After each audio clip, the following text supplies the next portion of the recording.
નમસ્કાર નમસ્કાર નમસ્કાર નમસ્કાર વિદ્યાર્થી મિત્રો, કેમ છો? મજામાં?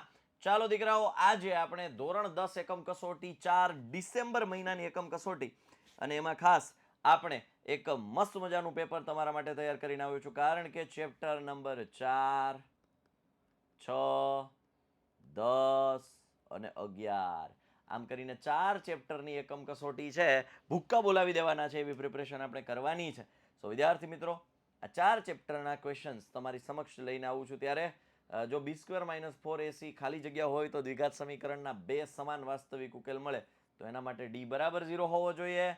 તમને ખ્યાલ હોવો જોઈએ ત્રિકોણ એબીસીમાં apb aqc, જો અહીંયા એક સરસ મજાની આકૃતિ કીધી છે. જો એબીસી, એમાં apb aqc, pq સમાંતર bc છે, pq 5 છે, ap 5 છે, સોરી pq 5 છે, ap 5 છે, ab 12 છે, આખું 12 છે, તો 7 ને 5 12, આ 7 હોય બરાબર. તો bc કેટલા? તો આ ટુકડાના છેદમાં આ ટુકડો, 5 ના છેદમાં 7, તો આ પણ શું થાય? આખું આમ આ બે ત્રિકોણ, આ ત્રિકોણ અને આ ત્રિકોણ બે સમરૂપ થાય, તો આની બાજુમાં છેદમાં આખી બાજુ, એટલે 5/12 બરાબર 5/x, તો આ શું થઈ જાય? 12 છે એ તમારો જવાબ આવે. ઓકે.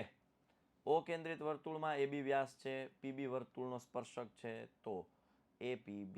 સરસ મજાનો કન્સેપ્ટ છે. જો સમજો સમજો સમજો સમજો, એક વર્તુળ દોરી નાખો. આ વ્યાસ છે, કોણ? AB. AB વ્યાસ છે, PB વર્તુળનો સ્પર્શક છે, PB વર્તુળનો સ્પર્શક છે, તો ખૂણો APB. ચાલો, કોઈ કહેશે? ખૂણો APB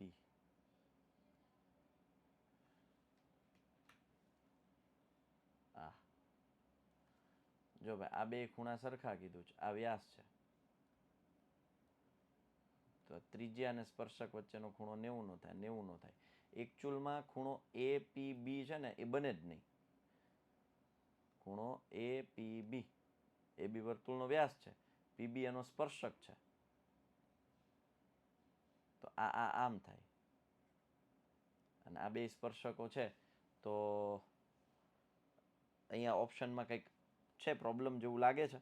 કાટકોણ, ગુરુકોણ, લઘુકોણ અને સરળ કોણ. એકચ્યુઅલમાં APB કીધું છે અને O કેન્દ્રિત વ્યાસ છે, તો આ તો સામેની બાજુ, આઈ થિંક અહીંયા AOB હોવું જોઈએ. જો AOB, તો એનો વ્યાસ છે, ને વ્યાસ હોય તો એ શું બનાવે? સરળ કોણ બનાવે. બરાબર. એક સેકન્ડ, નીચે આપણે જવાબ છે શું આપેલું છે, કઈ રીતે પ્રિન્ટિંગ એરર લાગે છે. લઘુ કોણ આપ્યો છે APB. PB વર્તુળનો સ્પર્શક છે. ઓકે, AB વર્તુળનો વ્યાસ છે, PB વર્તુળનો સ્પર્શક છે, તો APB બરાબર છે. ઓકે, કારણ કે આ બે આમ જોવા જાવ તો એને સ્પર્શક લંબ ત્રિજ્યા 90 નો થઈ જાય, આ 90 નો થઈ જાય, 180 થાય, તો પોસિબલ ન થવો જોઈએ. અહીંયા AOB પ્રિન્ટિંગ મિસ્ટેક છે, ફાઇનલ છે. અહીંયા AOB આવે અને આનો જવાબ આવે સરળ કોણ. બરાબર. ઓકે. જો વર્તુળની પરિમિતિ અને ક્ષેત્રફળ સમાન હોય તો વર્તુળની ત્રિજ્યા, વાહ ભાઈ વાહ, વર્તુળની પરિમિતિ 2πr, ક્ષેત્રફળ છે πr², તો pi pi cancel, r cancel, r બરાબર 2 એકમ. દ્વિઘાત સમીકરણ 3x² - 6x + 2 નો વિવેચક.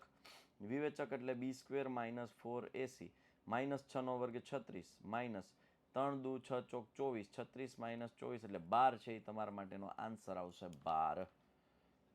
દ્વિઘાત સમીકરણ 4x² + 3x + 5 ના બીજ. આ બધી વસ્તુઓ છે. ત્યારબાદ જો હવે છે સેક્શન બી. એમાં ખાસ ચેપ્ટર 6 માંથી આ પ્રકારના દાખલાઓ કરી નાખવા ઇવન બોર્ડ માટે પણ હેલ્પફુલ છે. બોર્ડ માટે પણ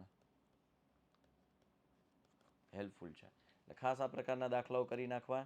સેક્શન સી કુટીર ઉદ્યોગવાળો દાખલો, ચેપ્ટર નંબર 4નો દાખલો છે, મસ્ત મજાનો છે ભાઈ. વસ્તુની સંખ્યા એક્સ, એક ઉત્પાદનને ખર્ચો છે એ બમણા કરતાં 3 વધુ એટલે 2x + 3 અને કુલ ખર્ચ 90 છે એટલે 2x² + 3x - 90 = 0. 180ના એવા ભાગ પાડો જેની બાદ બાકી 3 આવે. 15 12 180 એટલે 2x 2x 15 12 મધ્યમ પદની નિશાની પ્લસ પ્લસ માઇનસ માઇનસ એટલે x બરાબર 6 આવશે. 6 આવશે. 6 વસ્તુનું ઉત્પાદન. સેક્શન ડી PQRમાં QRને સમાંતર દોરેલી રેખા બાકીની બે બાજુ PQ અને PR ભિન્ન બિંદુ છેદે M અને N ના છેદે તો M PM છે અપોન MQ PN છેદમાં NR. ઓકે, આ પ્રમેય 6.1 છે. કલે જાઓ. આ શું છે? પ્રમેય 6.1. ચાંદીના તારથી એટલે વર્તુળ સંબંધિત ક્ષેત્રફળ. હાલો જવાબ આગળ છે જ. બરાબર.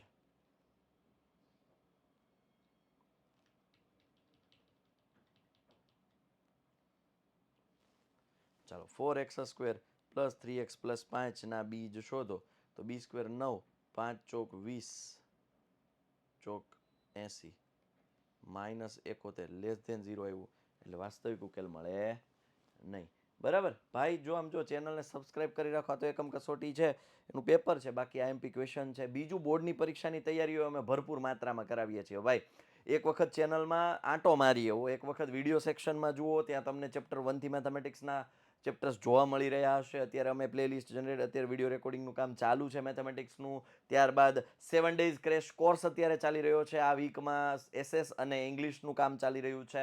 ગયા વીકમાં મેથ્સ અને સાયન્સનું જબરદસ્ત રીતે કામ કરી ગયા. વિદ્યાર્થીઓ માટે સતત એક્ટિવ રહેતી કોઈ એકમાત્ર યુટ્યુબ ચેનલ હોય તો એ છે વિદ્યાકુલ ગુજરાતી. સો યસ, ચેનલને સબસ્ક્રાઇબ કરો, તમારા મિત્રો સુધી લિંકને શેર કરો અને PDF મેળવવા માટે પણ તમારે એક સરસ મજાની એપ્લિકેશન તમારા ફોનની અંદર હોવી જોઈએ અને એ છે youth education paper generation. Paper generation.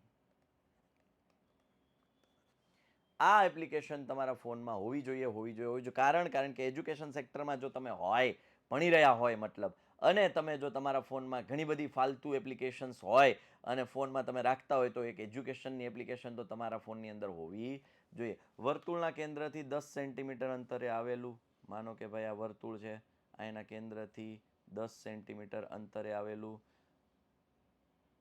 બિંદુ એ થી દોરેલા સ્પર્શકની લંબાઈ 8 છે એટલે આ બિંદુ એ છે, આની 8 લંબાઈ છે. તો આ ત્રિજ્યા શોધીએ પછી એના ઉપરથી વ્યાસ મળી જાય. તમને ખબર છે આ કાટકોણ ત્રિકોણ છે તો 4 છે, આ 5 છે, કારણ કે 4 દુ 8 5 દુ 10 તો 3 દુ 6 થાય એટલે આનો જવાબ આવે 6. તો આ પણ 6 હોય તો વ્યાસ તમને મળે 12. શું મળે? 12. ઓકે, ચાલો સેક્શન સી ખર્ચાવાળું જો મેં તમને સોલ્વ કરીને દઈ દીધું હતું 6 ડાયરેક્ટ જવાબ મેં તમને કહી દીધો હતો કે x બરાબર 6.